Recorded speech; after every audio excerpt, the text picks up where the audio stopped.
Welcome back. Half past the hour now. Several states still counting every vote as we speak tonight. And that includes the state of Arizona, where we are expecting some new information from election officials in less than an hour. The Associated Press did call the race for Joe Biden in Arizona, but election officials are still counting. And there you can see the results of Arizona at this hour and the difference in the votes that they are still counting. We have a number of votes still outstanding tonight. Yeah, let's check in with NewsNation correspondent Nancy Loo. She's live in Phoenix for us tonight with those latest numbers. And there are a lot still outstanding there, Nancy.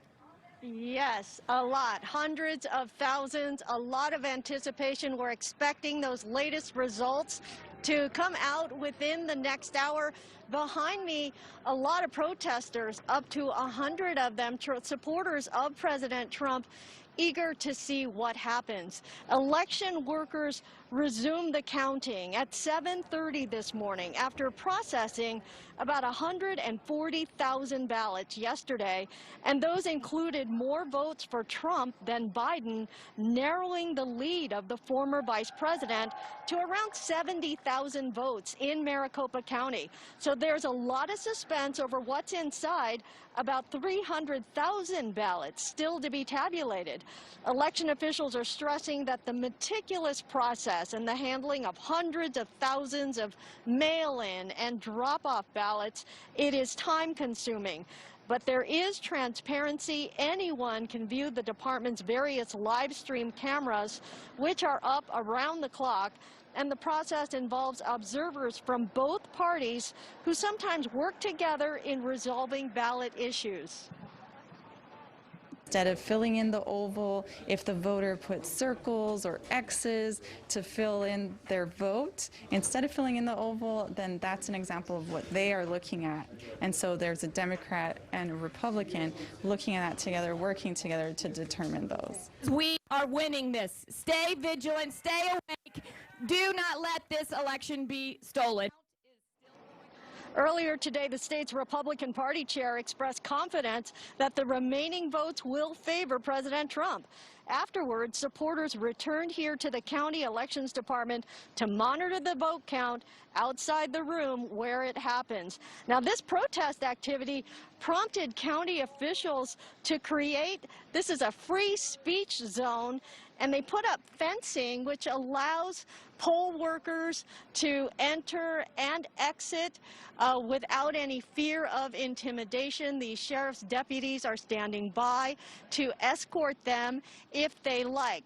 Now, after this next batch of results that we're expecting in the next hour, there will be no more releases tonight. We don't expect another one until morning at the earliest. That's the latest live in Phoenix. Nancy Loo, NewsNation. All right, Nancy, appreciate it. Thank you very much. Back now to Michael Latner to talk about the numbers out of Arizona. Michael, thank you. The president has said he needs 55% of the incoming vote to shift the overall trends that we're seeing, potentially flip the straight in his favor. You're looking at the numbers. Dig deep here for us. What are you seeing as far as trends? So to give you an idea of how difficult of a task that would be, we're seeing these results coming now, and in Mojave County, one of the most conservative counties in the state, they have a drop that is about 4-1 in favor of the president. So it's a lot of votes for Trump, but it's only about 5,000. Compare that to Pima County, one of the Democratic strongholds, much larger county, and there you've got a pretty even break, 46 to 51, 13,000 for Biden and about 14,000 for Trump. And so in some of these smaller counties, he might make proportional gains, but the big numbers are still going to come out of Pima and Maricopa County, which we have yet to see tonight.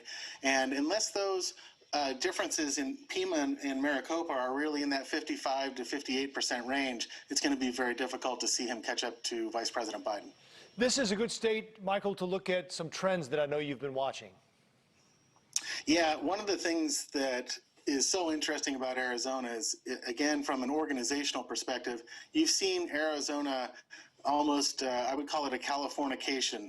The Latino vote in Arizona is waking up, and they're making a difference. When you look at the precincts in Maricopa and Pima County that are high propensity Hispanic, that's where the strong Democratic vote is coming from. And so you're seeing a big flip in many of those counties where the vote is being organized and people are recruiting and mobilizing that Latino vote.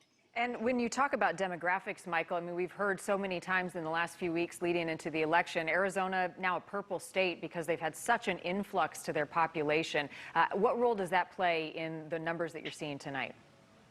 Demographics absolutely play a role. You're looking at big population growth, but the thing that makes the most difference, you can have a complete demographic shift in a state, but unless folks reach out and contact potential voters and make them part of the process and pull them into political action, you're not going to see the sort of turnout numbers that we're seeing in Arizona this week. Michael, we're about out of time on this state, but Associated Press has called Arizona for Joe Biden. Others have not. What are the chances it flips for President Trump?